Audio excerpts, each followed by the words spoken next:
Hey guys, Accountability Angel here, and we are going to start off with part one of a multi-part series, which pretty much pulls apart every bit of the so-called investigation and claims made by the LaSalle County Sheriff's Office and the LaSalle County State's Attorney's Office. Those offices are ran by Tom Templeton and Todd Martin for the State's Attorney's Office. This report is from Deputy Ronald Randovich, badge 235. Pay very close attention to what he says because we're about to read the affidavit that he's the one that signed off on, and they're very, very different. I have already highlighted these copies of certain things for my own self, but I will be going off of that somewhat. His purpose was the other deputy, as it states. Our case number is up there at the top. And notice that the timestamp is 3:06, which is almost 2 hours after our kidnapping. That's going to come into play later when we bring up the affidavit. But he states that on March 8th at around 13:03 hours in front of the courtroom main entrance at 707 Etna Road, I, Deputy Randovich, collected one black Samsung cell phone on a selfie stick with a copper ring on the back from the ground next to Angel Farmer, which is true, along with a pink animal print notebook with a citizen complaint form attached to the front. Body camera with GPS on the top was removed from the front of Angel before entering the jail. I was handed one gray Samsung cell phone and a black OtterBox case with a brown and colored notebook and black pen with gold tip by Jacob Farmer. Angel and Jacob were under arrest at the time. I placed both notebooks and the pen into my temporary evidence locker. Both cell phones and body cam I handed to LeBeau. LeBeau signed the receipt for the items. Nothing further. LeBeau is a man who works for the state's attorney's office. I believe his first name was Brian, I want to say. And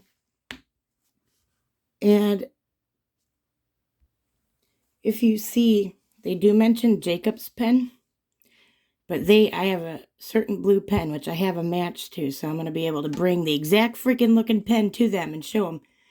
But they destroyed it while they're kidnapping me, and you can hear me screaming about it. And they claim they gave my pen to my brother, which mine was a blue one with like a little diamond thing on it. Very different than my brother's manly black pen, right? But that's just the beginning of the issues. Remember, this is at 3:06 p.m. So then, we have 3 pages of affidavit to go on. All right. So, and this affidavit was signed off at 4:28 p.m., which is about an hour and a half after, hour and 20 minutes or so. And Judge Ryan signed it, who is our judge, and also the judge that made the now order banning the phones, and also the judge that secured the search warrant, which more of that comes up too. Like, there's just so much, guys. That's why there's got to be like probably at least 10 or more parts to this series.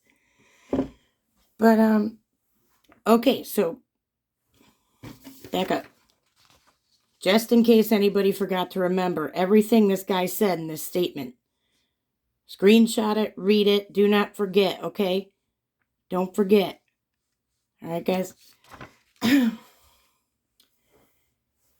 So he says all this nonsense. And he says that, I'm starting with part 3. You guys can read the other. That upon arrival, I observed other deputies and court security staff in the vestibule at the front of the LaSalle County Criminal Justice Center, which is where the sheriff's office is. I observed court security staff in the vestibule with a subject later identified as Angel Farmer, which to me sounds like he's accusing me of being inside the vestibule. Number 4, I observed Angel Farmer to be physically pushing against court security personnel. I went to assist at this time. Number 5, I later learned that court security staff member that was being pushed by Angel Farmer was Deputy James Noblock. It's kind of strange to me since they both work at the same place and he supposedly saw Knobloch or the security officers being pushed, but didn't recognize one of them as being James Knobloch. Strange. But they expect us to remember them from any time we see them. He says, I was also later informed that Deputy Knobloch was injured in this incident and did go to the Ottawa hospital for treatment. I don't know what he's talking about because there is no such thing as Ottawa Hospital. The hospital that is located in Ottawa is a Catholic hospital by a different name. 7. I was later informed that Deputy Knobloch sustained a sprained wrist from Angel Farmer pushing on him. I have yet to see evidence of that. They gave me the whole discovery and not one thing from the hospital. The only thing regarding Jim's wrist is his own statements and their own statements and pictures taken by investigator Ortiz.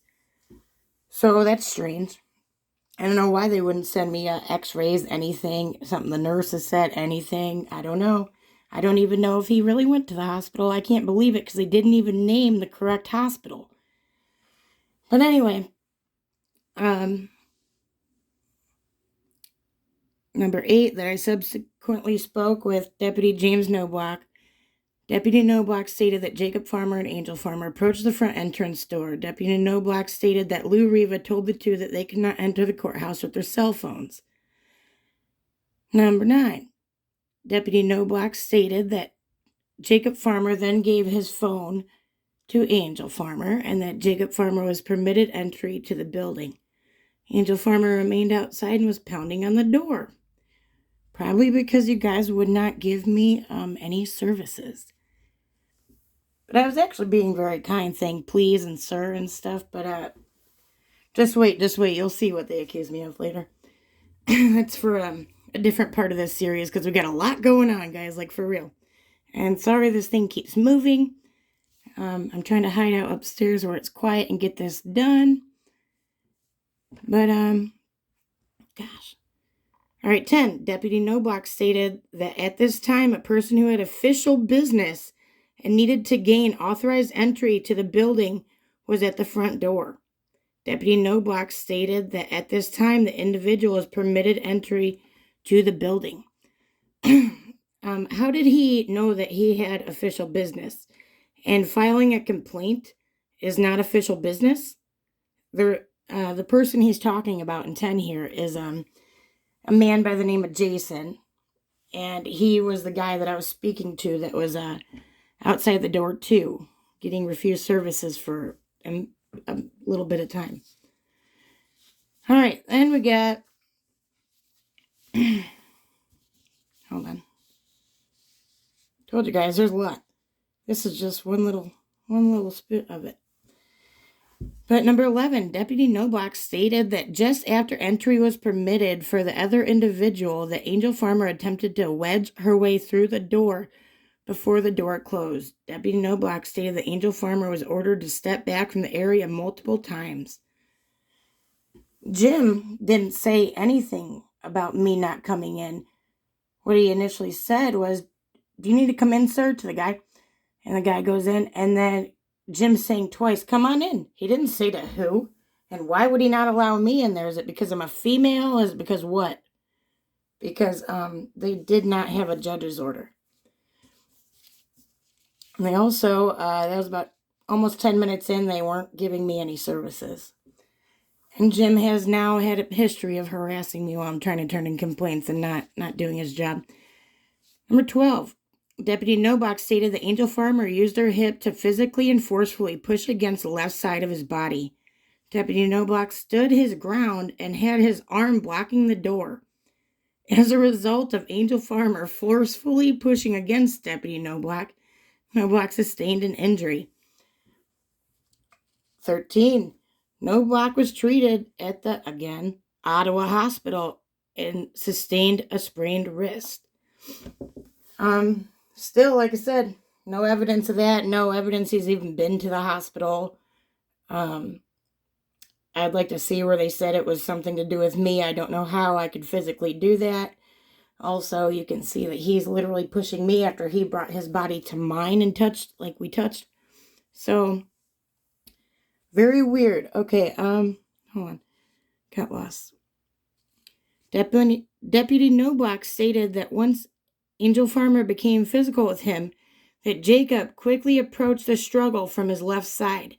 At this time, Jacob Farmer was told by deputies to step back from the area of the struggle. Jacob actually tried to re-enter and said, "Excuse me, sir," twice to them before any of that began. But that's also for another video. I'm going to make a playlist. I'm going to get on it, guys, because this really needs a playlist. All right, Jacob Farmer was ordered to get back, and Jacob Farmer refused this order and continued to approach the struggle. There actually was no struggle at that point, which is strange.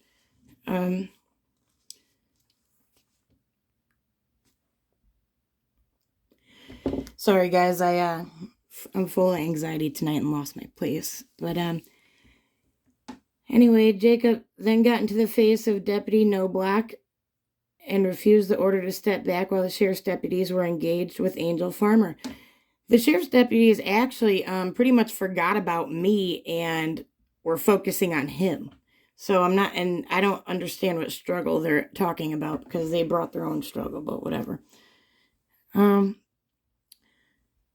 Here's another part where it gets interesting. Now remember, guys, this Randovich, claims that he doesn't say anything about any of this pretty much in this other report that I showed you guys.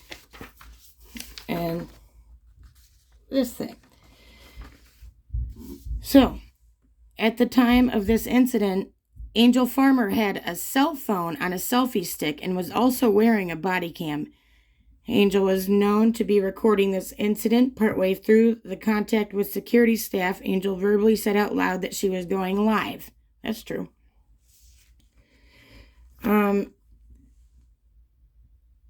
17, yeah. 18, based on the aforementioned facts, there is reason to believe that Angel Farmer's body camera and cell phone contain video footage of Angel committing the offenses of battery and obstructing a peace officer. There's also cause to believe that there is video of Jacob Farmer committing the offense of obstructing. So, where in any of what they just said, even in all the lies, did they have any way of forming PC for my body camera? Because the cold hard facts are, I did have my body camera, and it was on several minutes before then, but it had shut off probably 5 or more minutes before then, and there obviously was not a light on because I accidentally had shut it off. I can't speak tonight. But, so they still have not come up with that. I'm not sure. I never made any statements about my body cam except for them to not freaking touch it when they were kidnapping me. Here's the last bit of what he had to say.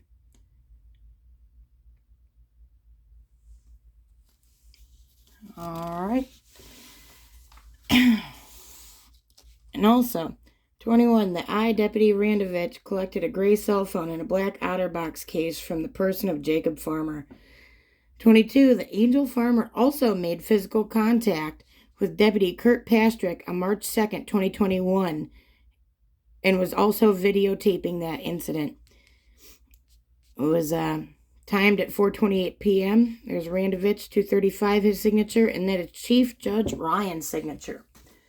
The problem with that is Kurt Pastrick, however you say it, on 3-2, you guys remember, a lot of you told me, it seems like they're setting you up, they're up to something, all this, right? Well, you were right, they came back and charged me with battery in addition with this other stuff, right? When that guy, he claims that I used my body and had enough force that I pushed him forward, when the video evidence shows that he shoved his body into mine and like basically bear hugged me. So, I don't know, but that was also the time when Tara was threatening to harm me. And also, we have this order Oh, shoot. Wait. Hold on. Back up. Time out. All right, I wasn't even going to pull this one out because this is kind of getting long, but pretty much this is part of the search warrant, just showing basically that they were able to obtain literally every bit of everything from our phones. Everything. All of it. From my body cam. I had a brand new body cam. I hadn't used it on an audit before. The only things they were able to capture were certain close loved ones of mine and also my children besides these incidents. Well, it wasn't even during the incident. It was while we were outside waiting to be waited on. But yeah, as you guys can see, they included everything. But what I was meaning to pull out is this.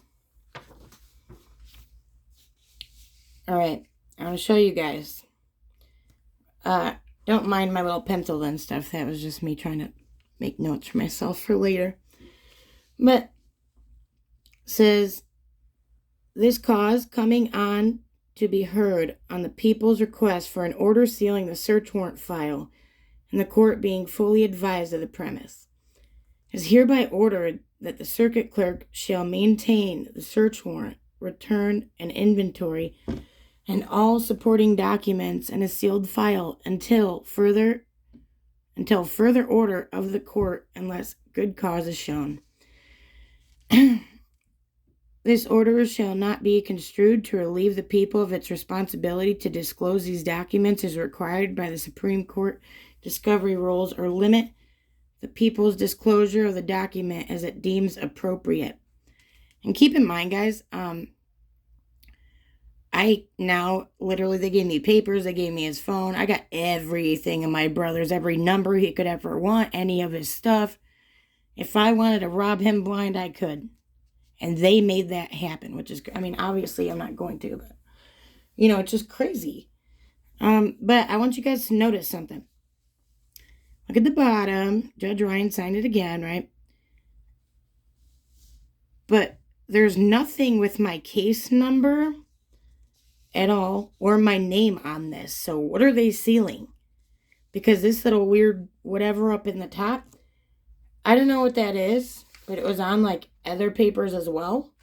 But it's our case number is 2021 I believe 138. I want to say. I'll have to double check that, but it's definitely not that. So I don't know what that is, when it was written, because that's penciled, written in. So whose search warrant is being sealed? Who? Does anybody have a clue why this would be this way?